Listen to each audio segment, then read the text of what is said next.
完咗之後，民主派係有325個選委嘅。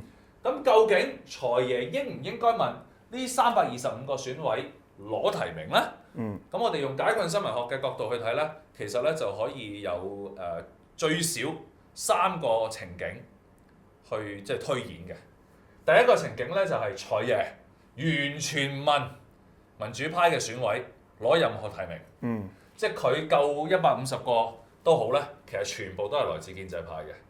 第二呢，就係、嗰個提名佢唔係淨係攞150個嘅，佢可以攞多過150個㗎嘛。因為佢攞得越多咧，其他人就越難有機會攞150個啦。譬如果曾俊華攞多過150個，咁啊胡國興或者葉劉淑儀要攞150個難啲㗎咯喎。之前咧葉劉淑儀上一屆都係唔夠150個啊嘛。所以第二個情況咧就係盡立得幾多民主派嘅選委咧就立幾多，甚至乎立晒325個都得。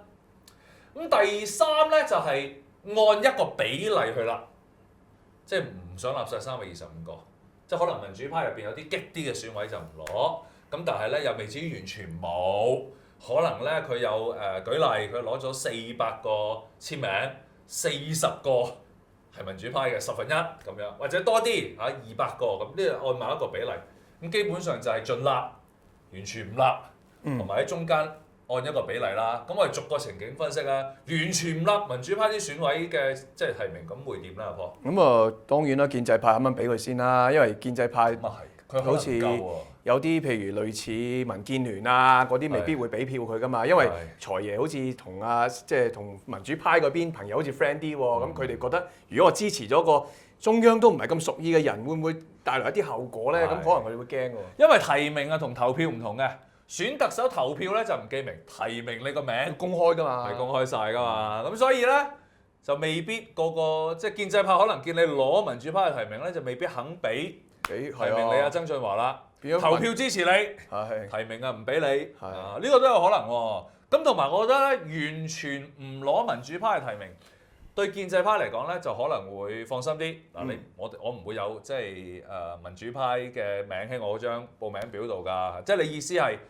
佢唔攞民主派嘅提名，佢就有機會唔夠啦。但係另一方面咧，如果完全唔攞啊，有一個情況咧，就係俾人嘅感覺就係你係咪咁早就同民主派劃清界線先？咁民主派啲票未必俾你㗎咯喎。係啊，咁所以完全唔攞咧，阿曾俊華就好似話俾大家聽，其實我都係一個建制派，我同梁振英冇乜分別。係啦，而家同民主派都係為敵嘅。係啦，咁但係又唔係佢條路嚟㗎喎。唔係佢條套路喎，佢條套路係打呢一個即係兩邊民意牌嚟㗎喎，兩邊都可以傾咁樣㗎喎，佢係。係啊，即係佢係虎鶴雙形嚟㗎嘛，其實，咁樣㗎嘛，其實。咁所以如果佢完全唔攞咧，就似乎做唔到呢一樣嘢。好啦，第二個問題就係全立，即係其他民主派咧。就全部唔俾胡國興，唔俾傳説中嘅林鄭月娥，或者葉劉或者唔俾應該呢個禮拜都蒲出嚟嘅葉劉淑儀，淨係俾即係財爺，即係捧下財爺，冧晒啲票落去，咁樣得唔得咧？咁我驚係死亡之吻。咁阿爺會驚喎。喂，即係你諗下，如果阿曾俊華攞曬民主派嘅提名，而其他人冇嘅。咁其實真係送佢一程嘅啫，有機會係。咁變咗佢就好似民主派嘅候選人咁樣樣，我代表民主派去選。咁佢即係繼梁家傑、何俊仁之後就係曾俊華嘅咯喎，得唔得咧？咁又都危嘅，如果係咁。